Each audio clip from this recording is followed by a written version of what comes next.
Nous sommes ravis d'accueillir Olivier Lebarquier et Philippe Genin avec nous aujourd'hui. Merci pour votre présence. Donc vous allez pouvoir répondre à toutes nos questions aujourd'hui sur le sujet du management avec deux structures bien différentes. Olivier, tu es président de la coopérative Scopti, qui est une coopérative qui a vu le jour après une lutte de 1336 jours qui a donné le nom par ailleurs à vos produits aujourd'hui. Donc vous produisez des thés et infusions dans le sud de la France, près d'ici. Vous comptez sur près de 60 coopérateurs et employez près de 34 salariés. Bonjour et merci d'être parmi nous. Bonjour.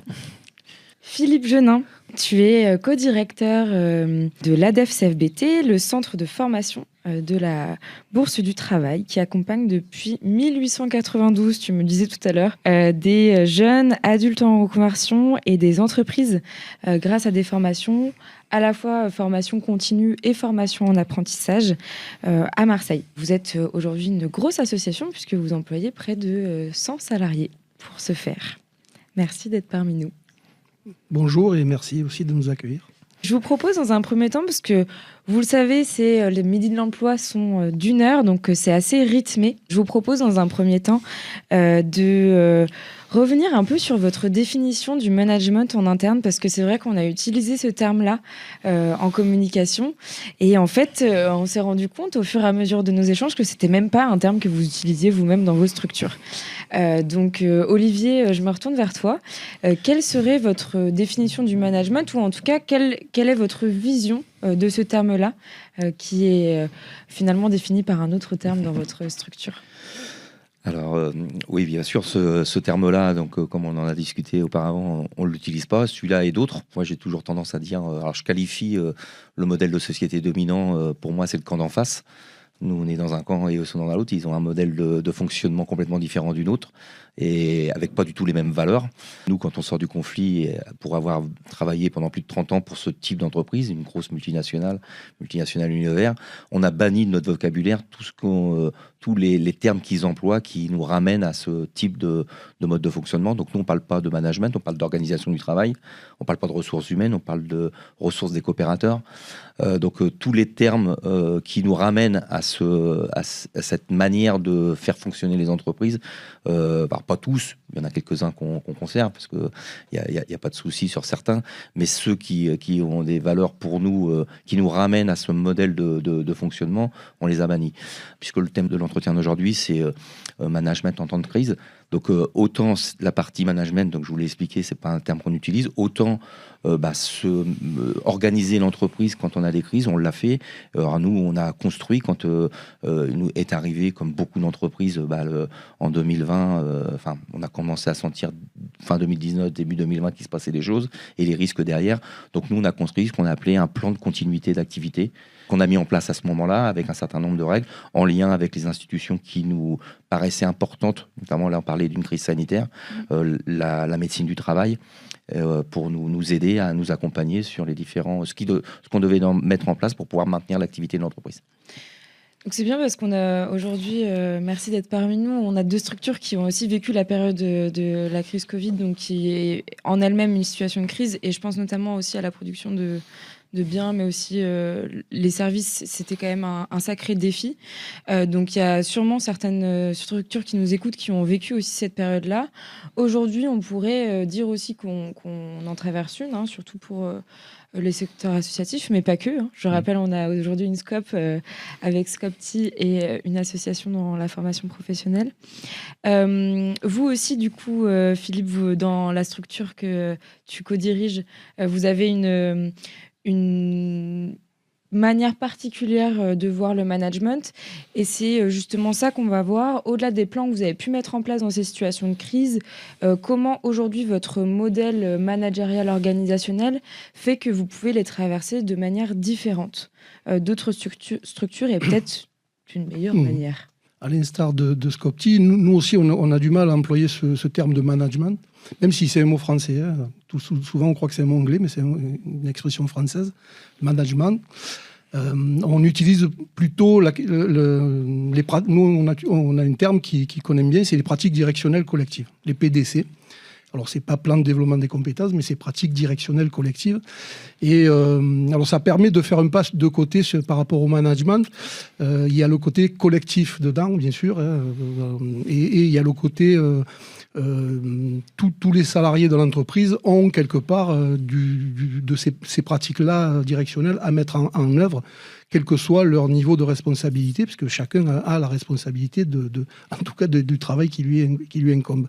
Donc on utilise plutôt ces pratiques directionnelles collectives, et on a mis en place depuis maintenant plus de 30 ans une démarche qu'on a appelée démarche participative et qu'on avait appelée à la fin des années 90 l'apprentissage organisationnel collectif, l'AOC. Alors c'était un petit clin d'œil avec l'AOC que tout le monde connaît. Ces pratiques directionnelles collectives et cette façon de manager, c'est un management transversal et horizontal. L'idée, c'est que tout le monde est capable. Alors, on le dit en pédagogie, puisque notre métier, c'est quand même c'est la formation. Hein. Et donc, on parle beaucoup de pédagogie, d'andragogie aussi pour les adultes. Bon, là, on va rentrer dans des termes techniques, mais en tout cas, on parle beaucoup de pédagogie. Et notre pédagogie, c'est tous capables. C'est-à-dire tout le monde est capable d'apprendre, de progresser, d'obtenir une qualification et d'avancer, d'avoir un projet dans la vie, et professionnel et dans la vie. Là, c'est pareil. Je veux dire, ce qui vaut pour les apprenants, pour les stagiaires, pour les apprentis, ça vaut aussi pour les salariés. Et donc, tous capables. On est tous capables de progresser, on est tous capables de prendre des décisions, on est tous capables de donner son avis. Et donc, pour pouvoir mettre en place cette méthode-là, il faut plusieurs ingrédients, on va dire. C'est la confiance, c'est la transparence, c'est l'écoute.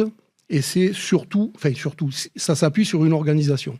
Et cette organisation, elle doit être la plus transversale et horizontale possible. Et c'est pour ça que, en fait, depuis fin des années 90, on a mis en place toute une série de collectifs qui permettent à l'ensemble des salariés, alors l'ensemble des salariés en tant que salariés, en tant que responsable ou au poste qu'il occupe, mais aussi le salarié qui peut être aussi élu, CSE, qui peut être aussi adhérent à un syndicat ou pas. Voilà, tout le monde a son mot à dire, d'où il parle, bien sûr. Et tous ces collectifs-là sont là pour pouvoir donner la parole, pour pouvoir donner son avis et pour une prise en compte, bien sûr. Après, il y a la question de je parle, je donne des idées, mais après, il faut qu'il soit aussi pris en compte. Alors, ça ne veut pas dire que chaque fois qu'il y a une idée, elle est reprise, mais en tout cas, elle est en tout cas retravaillée, discutée. Voilà. Et donc, il y a une prise de décision qui... Alors, il y a une direction qui prend des décisions, il y a un conseil d'administration qui prend des orientations stratégiques, mais il y a l'ensemble des salariés qui peut s'exprimer. Voilà. Donc, si je comprends bien, dans vos deux structures, finalement, les salariés sont associés, que ce soit au sein de Scopti ou au sein de l'ADEF-CFDT. On n'est pas une coopérative, donc peut-être que Olivier dira par rapport à la coopérative, où là, je pense que là, il y a les décisions qui sont prises par les coopérateurs, bien sûr. Nous, on est une association, donc avec un conseil d'administration, c'est le conseil d'administration qui prend les décisions, les grandes décisions d'orientation. Mais ce que tu disais, ce que je disais dans mon petit liminaire tout à l'heure, c'est que effectivement, l'ensemble des salariés est consulté pour toutes les grandes décisions. Et même des décisions qui peuvent paraître un petit peu plus micro, ils sont consultés par l'intermédiaire de collectifs. Je donne un exemple. Par exemple, quand on construit le plan de développement des compétences, l'ancien plan de formation, ça parle à tout le monde, il y a un collectif qui s'appelle la commission formation qui se réunit où il y a représenté le CSE, le syndicat, la direction, les cadres, quelques formateurs qui sont responsables de filières, des administratifs. Et ce collectif-là, c'est ce collectif qui construit le plan de formation. Il est validé par la direction et le conseil d'administration, mais il est construit par ce collectif-là. Voilà. Mais il y a quand même une décision qui est prise par la direction et le conseil d'administration. Voilà. Peut-être à la différence d'Olivier. Précision, ça doit aussi impliquer d'avoir une communication aussi interne assez transparente, puisque les salariés doivent pouvoir s'exprimer en connaissance de cause. Comment c'est organisé du coup au sein de Scopti ? Nous, comme c'est organisé, alors bon, on est 60 coopérateurs, 34 salariés. Sur les 34, 30 sont coopérateurs. Donc il y a quand même on communique un maximum d'informations, donc c'est peut-être un petit peu plus facile de le mettre en place sur une structure somme toute un peu petite. Peut-être que si un jour on grandit, ça sera peut-être un peu plus compliqué, mais il faudra trouver d'autres outils.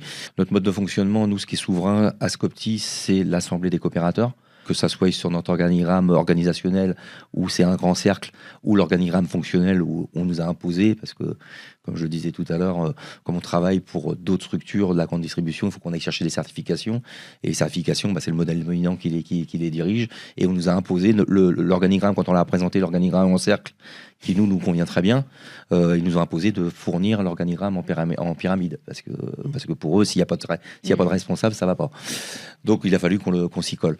Mais donc celui sur lequel on est très attaché, c'est notre organigramme organisationnel avec le grand cercle. Ce qui entoure le cercle, c'est l'assemblée des coopérateurs, avec la symbolique forte de dire il n'y a rien qui peut sortir de Scopti sans que ça passe à un moment donné, d'une manière ou d'une autre, par la validation des coopérateurs.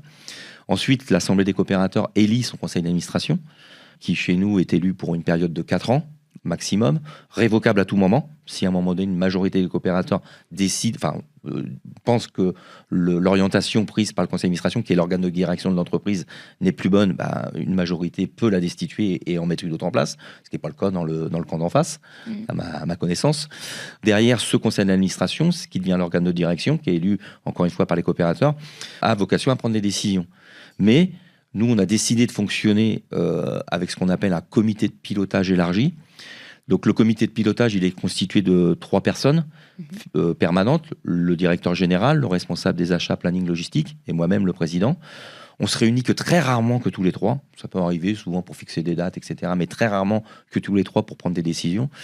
Et c'est pour ça qu'on l'appelle comité de pilotage élargi. On élargit à là ou les personnes qui vont avoir une valeur ajoutée dans l'entreprise sur le sujet qu'on va aborder. Qui peuvent être aussi des personnes extérieures. Régulièrement, on a notre conseiller de l'Union régionale des Scopes qui vient sur certains sujets, ou d'autres experts, si on considère que sur un sujet, on a besoin d'expertise extérieure qu'on n'a pas forcément à l'intérieur. À l'issue de cette discussion, quand il y a des décisions à prendre, à ce stade-là, ça ne reste qu'une proposition de décision.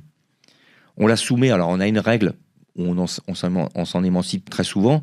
On a mis cette règle-là de 24 heures minimum pour pouvoir être réactif selon des sujets qui doivent être mis en application rapidement. Donc la règle, c'est on communique au conseil d'administration et on laisse vivre minimum 24 heures avant que la proposition devienne décision.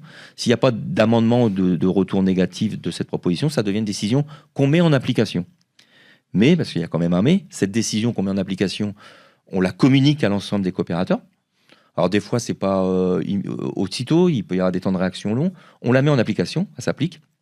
Mais si une majorité des coopérateurs émet des doutes, des remarques, etc., et qu'une majorité dise non, c'est pas la bonne décision, on doit la détricoter parce que ce qui est souverain, c'est l'assemblée des coopérateurs. Pour être tout à fait honnête, depuis qu'on fonctionne, depuis plus de 11 ans maintenant, ça nous est arrivé une fois. Mais on a détricoté puisque c'est la décision qui avait été prise à force des choses. En plus, le sujet était entre guillemets assez facile à la décision à prendre. Mais donc du coup, on a annulé la décision qui avait été prise et on est parti sur une autre. Donc ça fait 11 ans que vous êtes constitué en coopérative. C'est ça. Aujourd'hui, si on parle de situations qui peuvent être assez délicates, de crise, je pense notamment à des difficultés économiques, est-ce que la prise de décision, il peut y avoir en tout cas des moments où on doit prendre une décision assez rapidement.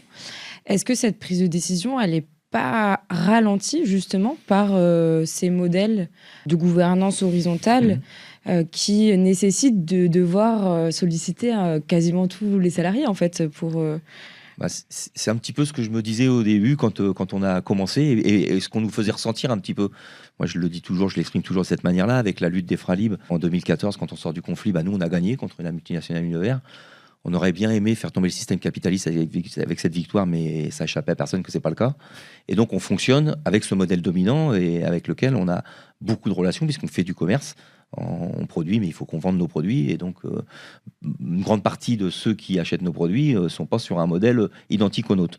Et donc, du coup, souvent, on nous faisait ressentir que ça pouvait être un frein.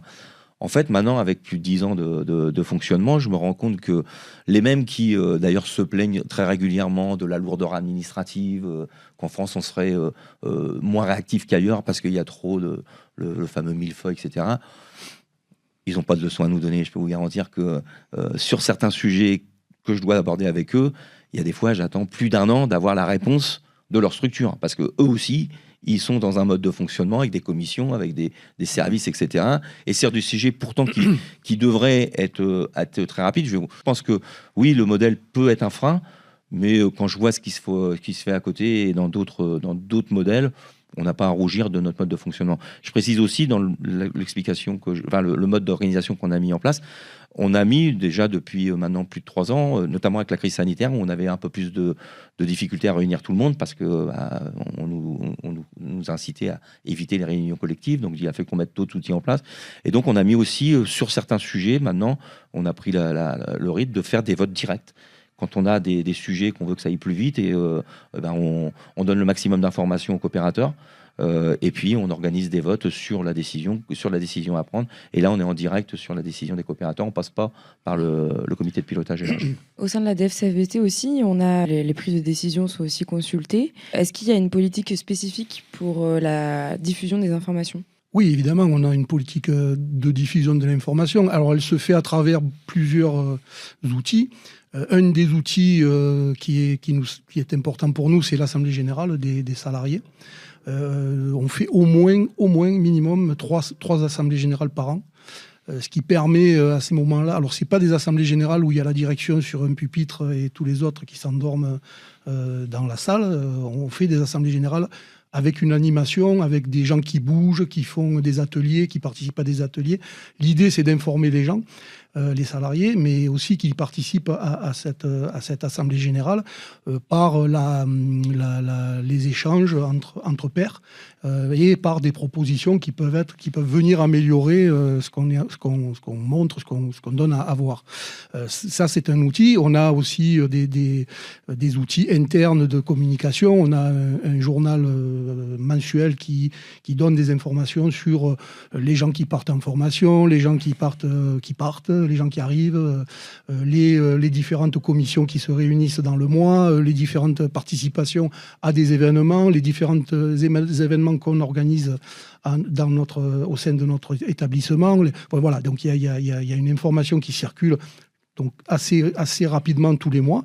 Et après, par rapport à ce que disait Olivier, nous aussi, on a un comité de pilotage des activités qui pilote les activités donc, de notre structure. Alors, les activités de notre structure, le cœur, bien sûr, c'est la formation, c'est le face-à-face pédagogique avec des apprenants, mais il y a toute une série d'autres activités administratives qui vont autour. Et ce comité de pilotage, il est là pour piloter, comme son nom l'indique, et il est là aussi pour valider des décisions prises par le conseil d'administration et par la direction. En fait, on peut avoir l'impression que ça peut ralentir des prises de décision, mais avec l'expérience, on met en place des prises de décision qui sont très très rapides en fait. Et ces prises de décision rapides, elles sont exécutées et elles sont présentées a posteriori. Elles peuvent être détricotées, comme disait Olivier, c'est-à-dire qu'il y a une décision, on s'aperçoit qu'on s'est trompé, il ne fallait pas faire comme ça, mais on a décidé à ce moment-là, et bon, c'est comme ça, et on peut revenir en arrière, mais le comité de pilotage des activités donne son avis sur les décisions qui sont prises, sur les orientations, mais c'est aussi les décisions. Alors, ce n'est pas les petites décisions, bien sûr, il faut acheter un paquet de ramettes pour faire marcher la machine, ça, on ne va pas en parler au comité de pilotage. Mais par contre, les décisions d'orientation d'activité, et même pas que d'orientation, d'ailleurs, de réalisation, elles sont décidées, elles sont discutées dans ce comité de pilotage et il y a des prises de décision aussi. Et aujourd'hui, moi, je suis une structure de l'ESS. J'ai pas du tout de cette organisation mise en place. Je suis une association, j'ai un CA, j'ai un bureau, etc., une gouvernance plus ou moins verticale. Pardon. Quelles seraient pour vous les potentielles premières étapes ? Peut-être que je m'adresse directement à toi, Olivier, puisque vous êtes passé d'un système, pour le coup, il y a 11 ans, même un peu plus, si on enlève la lutte d'un système très vertical, à un système aujourd'hui qui est drastiquement opposé. On est des hommes et des femmes, donc pour certains des vécus importants. Quand on démarre la coopérative avec le modèle dominant sur lequel on a travaillé, certaines de l'entreprise étaient réticentes ou même ont jamais, entre guillemets, adhéré à ce modèle-là. Être acteur, être un maximum autonome, ça leur convenait pas à leur manière de travailler. Alors sur un certain nombre de choses, ça pouvait aller, mais sur le travail lui-même, ils attendaient que quelqu'un, le responsable, vienne lui dire ce qu'il faut faire ou pas faire. Parce que on n'efface pas 40 ans de fonctionnement pour certains et certaines. Alors c'est une minorité, mais ça existe. C'est pas si simple que ça. Ensuite, nous, comment on pourrait, pour les structures qui en plus sont dans le monde de l'économie sociale et solidaire, on pourrait que les encourager à mettre en application ce qu'on essaye de défendre dans nos valeurs. C'est beaucoup de pédagogie et donner un maximum d'informations. Je pense que ça passe par là, un maximum d'informations aux salariés, surtout dans tous les domaines.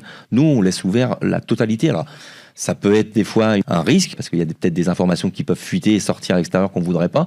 Mais nous, on donne le maximum d'informations, toutes les informations aux salariés. Ils ont toutes les informations sur, malheureusement, je crois, aujourd'hui, nous, depuis plus de 10 ans, une santé financière fragile. Mais ils l'ont, donc du coup, si ils souhaitent avoir le maximum d'informations, ils peuvent l'avoir. Mais pour autant, même chez Scopti, par rapport à ce qu'on peut imaginer avec notre histoire, la lutte qu'on a menée et comment on l'a construit, on a encore quelques coopérateurs salariés. Alors, je le dis en interne, donc je me permets de le dire à l'extérieur. Il n'y a pas de scoop pour ce sujet-là en interne. Ils continuent à venir travailler. Ils viennent travailler à Scopti comme ils venaient travailler à Fralib. Pour eux, c'est simplement un contrat de travail et ils prennent pas la casquette coopérateur pour différentes raisons. Et quand je dis ça, je porte pas de jugement sur eux. C'est juste un constat. Et donc, du coup, tout le monde n'est pas au même niveau d'implication dans la vie coopérative. Et pour être bien impliqué dans la vie coopérative, je dirais, ou avoir le maximum d'outils pour pouvoir bien intervenir à différents niveaux, faut un minimum s'investir. Et l'investissement, ça prend du temps. Et certains et certaines personnes ont pas envie de garder, prendre le minimum de temps sur la partie travail et le reste le garder pour leurs loisirs, etc. Donc voilà, donc c'est pas si simple que ça. Donc je pense que par la communication et par donner le maximum d'informations sur le fonctionnement économique, sur les décisions qu'il y a à prendre, plus on donne d'informations, plus ça donne envie à ceux qui ont envie de s'impliquer de le faire. Et donc j'imagine que ça peut faire aussi peut-être partir certaines personnes aussi, de se rendre compte qu'en fait c'est pas un modèle qui peut nous convenir en tant que salarié, d'arriver dans la structure et de se dire en fait je préfère être dans un autre type d'organisation, mais au contraire ceux qu'on voit rester aujourd'hui dans vos structures sont là depuis des années et ne se verraient plus revenir à un système organisationnel différent. Enfin, majoritaire en tout cas. Je pense qu'il y a aussi, il y a bien sûr la transparence, ce que je disais tout à l'heure, l'écoute, la transparence, l'information, c'est très très important. Mais il y a ce qui, à mon avis, est central et incontournable, il y a l'organisation. C'est-à-dire de quelle organisation on veut se doter pour mettre en place ce type de fonctionnement. On ne peut pas fonctionner comme ça. On ne peut pas fonctionner sans une organisation précise. Tout à l'heure, Olivier parlait d'un organigramme transversal. Nous, c'est pareil, on a un organigramme très transversal. C'est pas pyramidal, mais ça a pris beaucoup de temps et on y a travaillé énormément. La question, c'est si je devais donner conseil. Alors, bien entendu, moi, c'est pareil, je donne aucune leçon à personne, mais si je devais donner un conseil, c'est qu'il faut y mettre les moyens au départ. C'est-à-dire que dans le plan de développement des compétences, dans le plan de formation, il faut le décider, il faut faire appel à des regards extérieurs aussi. Parce que quand on est auto-centré, Quand on est sur notre organisation, si on n'a pas quelquefois des gens qui viennent nous dire « mais attendez, là, il faudrait peut-être faire autrement ». Nous, on s'est fait accompagner dans 97-18, dans ces années-là, on s'est fait accompagner par une structure qui nous a aidés et qui nous a accompagnés dans la mise en place de ce que je vous ai dit tout à l'heure, l'apprentissage organisationnel collectif. Il y a eu beaucoup de séances avec beaucoup de monde. On avait consacré 15% de notre masse salariale au plan de formation. Vous voyez, en gros, c'est 2 fois ce qu'une entreprise consacre chaque année. 10 fois, pardon. Voilà, donc ça demande quand même un certain investissement. Avec effectivement, ce que disait Olivier, c'est que ça peut paraître très risqué. On peut aussi se dire, mais si on se plante, qu'est-ce qu'il arrive ? Mais c'est un choix de fonctionnement. J'allais dire, c'est pas un choix de société, mais presque, quoi. C'est un choix de comment on voudrait que la société elle fonctionne, et on essaie de la faire fonctionner comme on voudrait qu'elle fonctionne.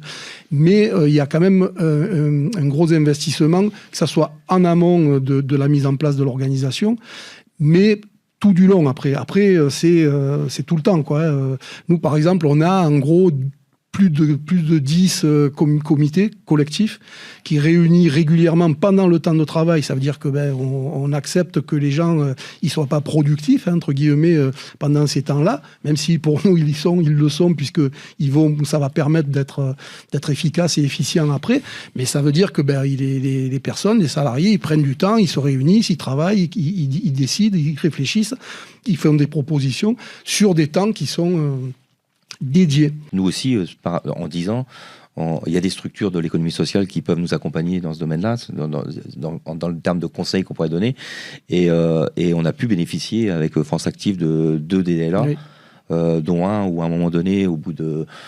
c'était avant la crise sanitaire, on s'est posé pour se dire, voilà, on va réécrire notre projet, parce que en fait, et à ce moment-là, c'était très intéressant, parce qu'en fait, on s'est retrouvé...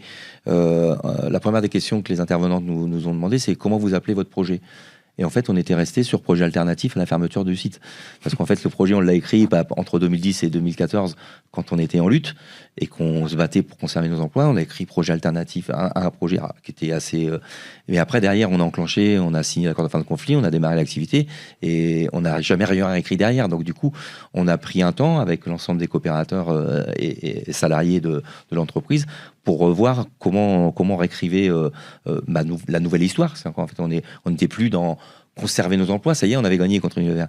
C'était comment on projetait et comment on voulait faire fonctionner notre mille, les valeurs, etc. Donc ça, c'était un premier DLA qui était très instructif. Et puis ensuite, un autre derrière qui nous a accompagné plus sur la partie RH.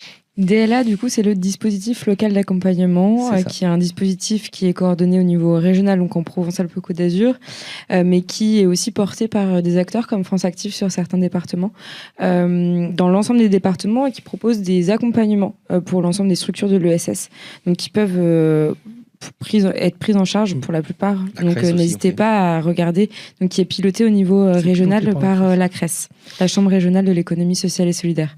Donc n'hésitez pas à regarder ces accompagnements-là aussi, qui peuvent être très pertinents et très intéressants au regard de certaines difficultés. Est-ce que le dialogue social peut constituer un levier pour vous, une première entrée vers une meilleure prise en considération de l'avis et l'expertise des salariés sur le terrain? Comment vous vous situez par rapport à ça? Alors, encore plus, je pense, Olivier, dans votre coopérative, c'est encore plus particulier. Je sais qu'au sein de la DEF CFBT, c'est aussi quelque chose qui peut être central et qui est très important pour vous. Comment il est organisé? Le dialogue social, il est central. On a une CSE, bien sûr, on a un syndicat, et on travaille régulièrement avec eux pour discuter des orientations, discuter des décisions, discuter... Alors, il y a le dialogue social très formalisé, qui est obligatoire, qui est inscrit au Code du travail et qui doit être réalisé. Mais si vous voulez, nous, on essaie d'aller au-delà de ça. Par exemple, dans les comités dont je vous parlais tout à l'heure, les collectifs, les commissions, les comités, l'organisation syndicale et le CSE est impliqué à chaque fois. Quasiment à chaque fois, lorsque ce sont des collectifs qui derrière vont travailler et vont émettre des orientations, des décisions. Donc le dialogue social, c'est quelque chose qui est intégré dans notre fonctionnement. Et je pense que, en tout cas pour nous, les organisations syndicales, le CSE, on ne le prend pas comme quelque chose qui peut être un problème. Au contraire, on le prend comme quelque chose qui est force de proposition, force qui va apporter des choses et qui va, au contraire, faire avancer la structure. Et c'est pour ça qu'on l'intègre dans notre fonctionnement. Il y a le dialogue social syndicat CSE, mais il y a aussi, nous, le dialogue social, les salariés font partie aussi du dialogue social, quoi. Quand je vous disais, quand les salariés participent à ces collectifs, ces commissions, ils sont intégrés par rapport à ce qu'ils réalisent dans l'entreprise, par rapport à leur poste, par rapport à leurs responsabilités. Donc voilà, on essaye dans ces collectifs d'avoir une représentativité et des organisations syndicales et du CSE, mais aussi des salariés en tant que salariés, quoi, en tant que responsables ou en tant que salariés dans l'entreprise.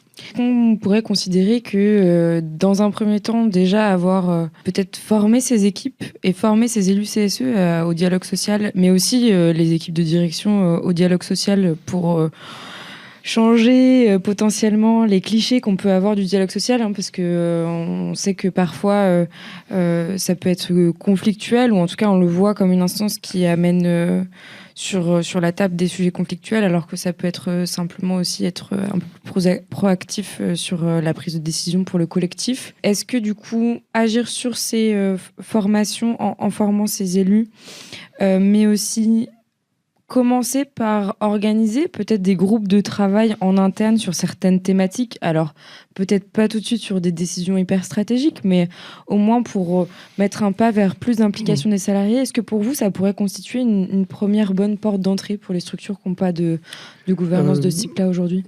C'est pas moi qui vais vous dire qu'il ne faut pas former des gens. Hein. Ouais. Donc oui, évidemment, la formation, il y a des formations obligatoires. Hein. D'ailleurs, je peux passer un petit message, l'ADEF organise des formations pour les IRP, hein, donc CSE économique et CSE SSCT, conditions de travail, sécurité et conditions de travail. Donc si vous avez besoin, on peut vous former. Mais il y a ces formations obligatoires-là, mais effectivement, ça demande aussi des formations à la gestion de conflits, gestion de crise, etc. Voilà. Mais je pense que ce qui est important, c'est ce qu'on disait au départ, c'est que pour que ça fonctionne, il faut de la transparence, il faut de l'information, il faut de l'honnêteté aussi entre les dirigeants et les salariés.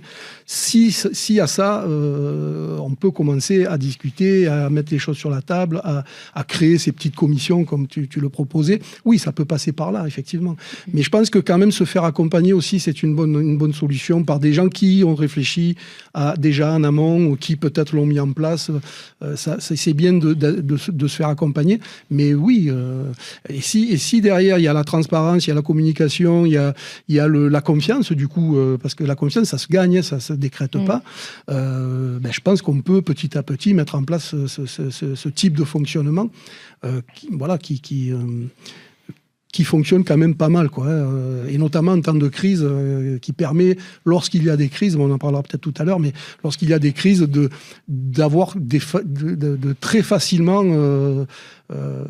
mettre en place des choses où tout le monde est impliqué, tout le monde est engagé, tout le monde est embarqué, même si on vit pas dans le monde parfait, loin de là, mais ça facilite en tout cas les moments où, lorsqu'il y a des temps comme ça compliqués, ça facilite l'engagement de tous. Et du coup, là-dessus, vous avez, dans vos deux structures, mis en place des plans, justement, pour pallier à ces crises. Le plan de relance... Non, plan de résistance. Plan de relance, c'est le gouvernement. Ça. Plan de résistance, autant pour moi. Plan de résistance au sein de la DFCBT. Ouais. Et Olivier, tu parlais tout à l'heure d'un plan aussi que vous aviez mis en place au début de votre activité, qui est le plan de... En 2020. En 2020. En 2020, au moment où la crise sanitaire allait faire son apparition, donc on a commencé à y travailler mi-février, quand on a vu que ça risquait de se compliquer, et puis après on l'a mis en place, et puis on a continué à le peaufiner, puis on l'a mis jusqu'au mois de mai 2020, on a été en permanence à le réactualiser avec les événements qui bougeaient quasiment de jour en jour, quoi. Et donc qu'est-ce qui contient ce plan ? On a mis déjà, la première chose, c'est qu'on a été devant l'ensemble des coopérateurs pour dire voilà ce qui se passe, enfin avec les éléments qu'on avait, mais qu'ils avaient tous. Et puis, voilà notre fragilité économique. Qu'est-ce qu'on fait? Est-ce qu'on maintient l'activité? Il y a des entreprises qui ont fait le choix de fermer à ce moment-là, fermer l'activité. Donc nous, d'ici, on fait ça. Déjà qu'on était fragile économiquement, pour nous, c'était le coup de grâce. Unanimement, les coopérateurs ont dit non, il faut qu'on continue à travailler, qu'on continue à faire fonctionner l'entreprise avec le maximum de protection individuelle pour les salariés. Bon, on avait de la chance, c'est que l'usine a été dimensionnée pour 280 salariés à une période. On n'était plus que 40 à l'époque, en 2020, dans l'entreprise. Donc l'entreprise était suffisamment grande. Au niveau des postes de production, etc., vu avec le médecin du travail, on avait suffisamment d'espace entre nous pour pouvoir continuer à travailler en toute protection. Et ce qu'on a vu avec le médecin du travail, c'est que fallait le sujet majeur qu'il y avait des risques de contamination entre nous, c'était les lieux de vie communs, réfectoires, vestiaires, etc. Et donc, ce qu'on a débouché ensemble, c'est que du coup, on s'est retrouvé dans une situation où, notamment les gens de production, on est passé de postes où les gens ne se croisaient pas, pour pas qu'ils se croisent au vestiaire et pas qu'ils se croisent dans le réfectoire. Donc, une diminution du temps de travail pour eux. Ils sont passés de poster, ils faisaient 6 heures, 6 heures, 11 heures, 12 heures, 17 heures. Donc 5 heures de travail par jour au lieu des 7 heures de l'époque. Donc diminution de leur temps de travail. Et nous, en même temps, du coup, ça nous a augmenté la plage d'ouverture de production. Donc en fait, quasiment, j'aurais tendance à dire, sur certaines lignes de production, on a plus produit en faisant moins travailler les gens. Et du coup, on a tenu la période très compliquée de 2020, entre, on va dire, ce qui a été vraiment dur, c'est de fin février au mois de juin, c'était vraiment très complexe. Enfin, tout le monde s'en souvient, pour ceux qui étaient en activité à l'époque. Et c'était surtout dur pour ceux qui sont restés en poste, parce que pas tous ils sont restés. En plus, il y avait à Gésiaï ceux qui étaient malades à ce moment-là, donc avec tout ce qu'on devait mettre en place. Mais donc, on l'a fait ensemble.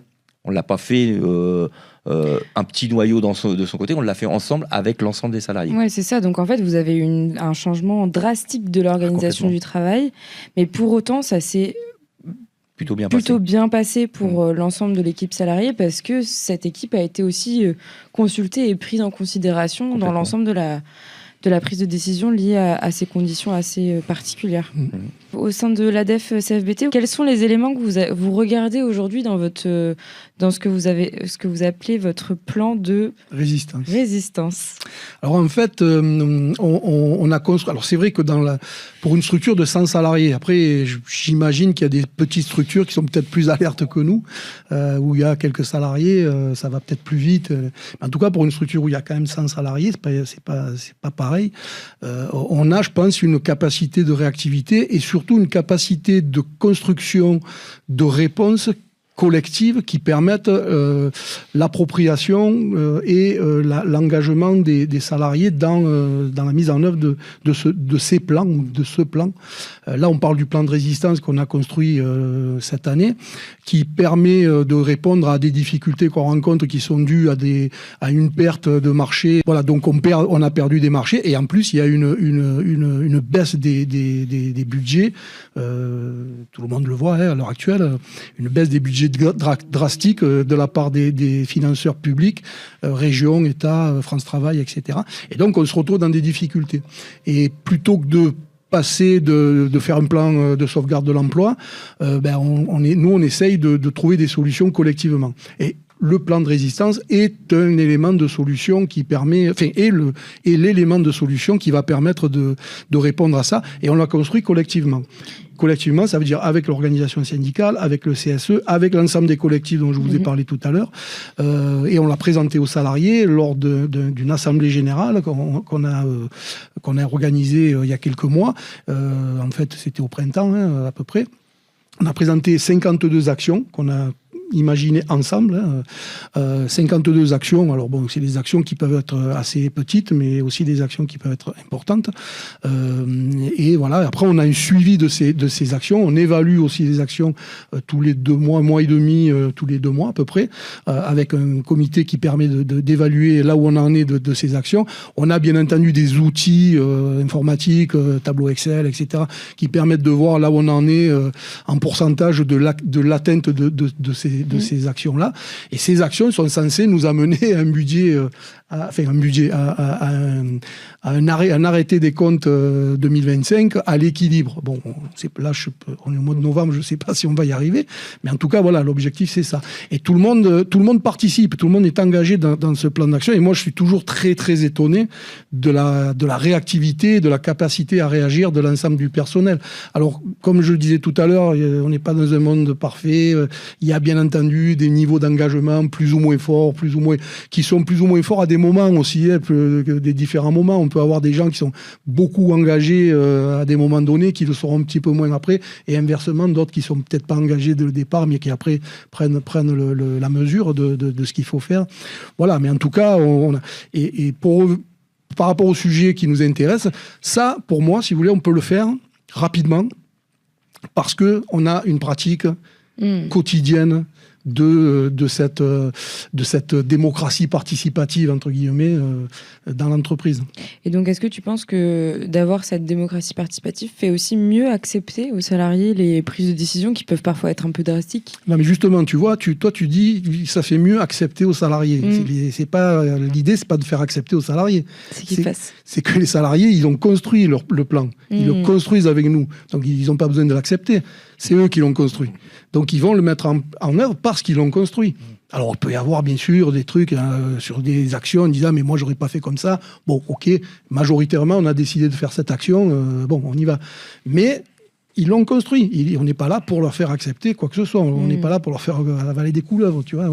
On est là pour... Enfin, collectivement, on a construit ce plan de résistance.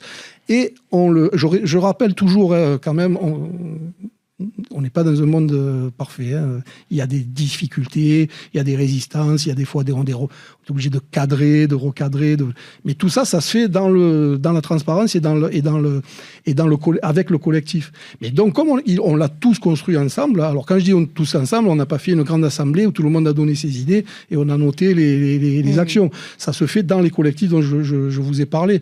Le comité de pilotage des activités, les différents collectifs qui se sont réunis. Il y a un comité de direction, on va appeler ça comme ça, avec les membres de la direction et les cadres de l'entreprise. Tout ça, et une assemblée générale à un moment donné où on présente le plan de résistance qu'on a construit collectivement. Voilà, donc ils l'ont pas accepté, ils l'ont construit, donc ils le mettent en œuvre. Est-ce que vous pensez que ces outils et de manière générale l'organisation de vos structures est un levier pour l'attractivité des métiers ? Parce qu'aujourd'hui, on a beaucoup d'employeurs de l'ESS qui ont des difficultés, enfin déjà qui ont des emplois sur des secteurs vraiment en tension, qui ont des difficultés aussi de fidélisation des salariés et pour attirer des nouveaux talents, des nouvelles personnes et des nouvelles compétences. Est-ce que vous pensez que ce modèle organisationnel peut être un critère intéressant pour agir sur l'attractivité des métiers ? Certainement. Moi, je sais que quand alors je m'occupe aussi un petit peu une bonne partie du recrutement dans l'entreprise. Lorsque je fais des entretiens d'embauche, très souvent, les gens qui sont en face de moi me disent « mais je suis allé voir votre site et j'ai vu vos valeurs, vos principes, j'ai vu comment vous travaillez, j'ai vu ce que vous mettez en place dans la structure et ça me plaît beaucoup. J'ai vraiment envie de travailler avec vous. » Alors après, ça ne suffit pas. Le côté organisation, le côté démocratie participative, démarche participative de l'entreprise, ça fait partie de l'attractivité. Après, il y a les questions de salaire, il y a les questions aussi de vie par rapport aux personnes, la distance, la mobilité. Enfin voilà, il y a plein d'autres critères qui rentrent en jeu, qui malheureusement quelquefois notre démarche ne compense pas les autres critères qui quelquefois empêchent certaines personnes de travailler avec nous.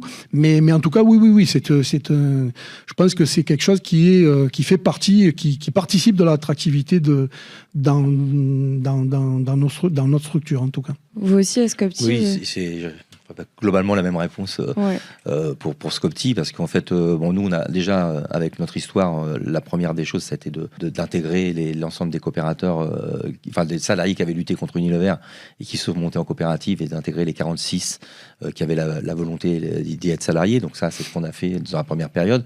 Et tout récemment, mais c'est quand même assez récent maintenant, même si pour la première des nouvelles, à plus de 4 ans maintenant d'ancienneté, au niveau, c'est la responsable qualité, on a donc des nouveaux qui sont venus nous rejoindre, et les deux parce que dans nos statuts, il est prévu qu'un nouveau salarié peut faire acte de candidature pour être coopérateur, il a 3 ans pour le faire.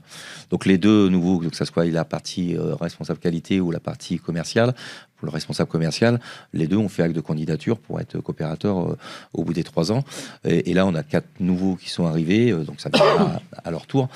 Les retours que j'ai, parce que là, je ne veux pas m'exprimer à leur place, mais qu'on a souvent il y a beaucoup de gens qui s'intéressent à notre histoire, à où on en est, etc. Donc, on a souvent des reportages qui se font. Nous, c'est tout ouvert, on ferme la porte à personne. Et surtout, les salariés sont disponibles pour répondre, s'ils le souhaitent. Hein. Et donc, à chaque fois que j'ai des reportages, on en a encore eu un la semaine dernière, ils vont voir les nouveaux, et c'est souvent le retour qu'ils font, c'est que le mode d'organisation, la manière dont on fonctionne, qui est complètement différent pour son courant passé dans d'autres entreprises du camp d'en face, ils voient bien que chez nous c'est différent, et c'est ça leur plaît.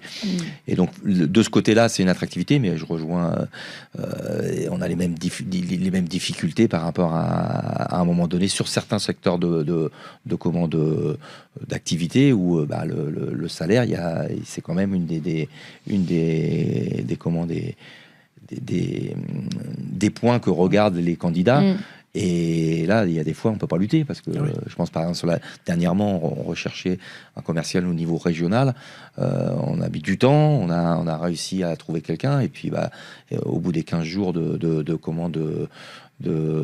travail sur le terrain, il a mis fin à sa période d'essai parce qu'il a été sollicité, recruté par une autre entreprise qui lui proposait en termes de salaire beaucoup mieux. Donc là-dessus, nous, on n'a pas pu se positionner. Et après, il y a le côté d'abord financier, parce qu'on n'avait pas les moyens, et aussi parce qu'on a mis en place une politique salariale qu'on a décidée ensemble et sans laquelle on ne veut pas sortir aujourd'hui. Et donc, nous, l'écart de salaire dans l'entreprise, il est de 1 à 0,25. Donc, on est sur 3 collèges salaire unique par catégorie professionnelle, et on n'en sort pas. Il n'y a pas de salaire individualisé, ce que d'autres entreprises proposent. Donc, pour un même poste, notre entreprise serait capable de dire je vais mettre 10% de plus sur le salaire pour avoir la personne, quitte à ce que la personne qui va occuper et qui va rentrer va occuper globalement la même fonction qu'un autre qui est déjà dans l'entreprise, mais elle va toucher tout de suite 10% de plus, avec ce que j'ai connu moi du temps d'Unilever, avec le salaire individualisé. Avec Unilever, on avait sur un même poste de travail une personne qui pouvait avoir plus de 25% d'écart de salaire pour faire le même travail. Et pour autant, et tu me disais en préparant ce temps, Philippe, il y a des personnes aussi qui aujourd'hui, alors certes le salaire, et ça c'est aussi lié à la convention collective, etc. Donc c'est pas forcément quelque chose qui peut, sur lequel on peut facilement jouer pour plein de raisons différentes. Mais quelqu'un qui te disait dans la structure, moi je pourrais potentiellement être mieux payé dans une entreprise à but lucratif, par exemple. Du secteur conventionnel, mais je reste justement parce qu'il y a ce modèle de gouvernance en fait. Ah oui, bien sûr. Et je me sens utile et je trouve du sens à ce que je fais. Oui, c'est la question du sens au travail. Ça peut être aussi complémentaire. Bien sûr, c'est la question du sens au travail. Alors déjà, notre métier, il est porteur de sens, mais dans l'économie sociale et solidaire, c'est souvent le cas, il est porteur de sens. L'activité même est porteuse de sens. Mais en plus, là, il y a cette façon de gérer l'entreprise plutôt collective, qui est plutôt transversale, qui effectivement permet alors j'aime pas dire fidéliser, ça me plaît pas, mais permet aux salariés de choisir, de nous choisir, plutôt qu'effectivement une autre structure qui peut leur proposer des salaires plus importants. Alors après, ça a ses limites, bien sûr. Quand on double ou on triple le salaire, et les gens, ils ont aussi leur famille à faire vivre et des projets de vie qui peuvent aussi être prépondérants dans leur choix, bien entendu. Voilà. Et par rapport à ce que dit Olivier, on n'est pas à 1 à 0,25, nous on est à 1 à 2. C'est important quand même la grille de salaire. Un dirigeant chez nous, il gagne moins de 2 fois ce que gagne le plus bas salaire dans l'entreprise. C'est aussi pour les salariés montrer que les dirigeants ne sont pas là pour s'enrichir réfléchir déjà, voilà, premièrement, et puis qu'il y a quand même un choix qui n'y ait pas de bas salaire, que les bas salaires soient le moins bas possible. Voilà. Alors ça peut poser problème par rapport au recrutement, quand on veut...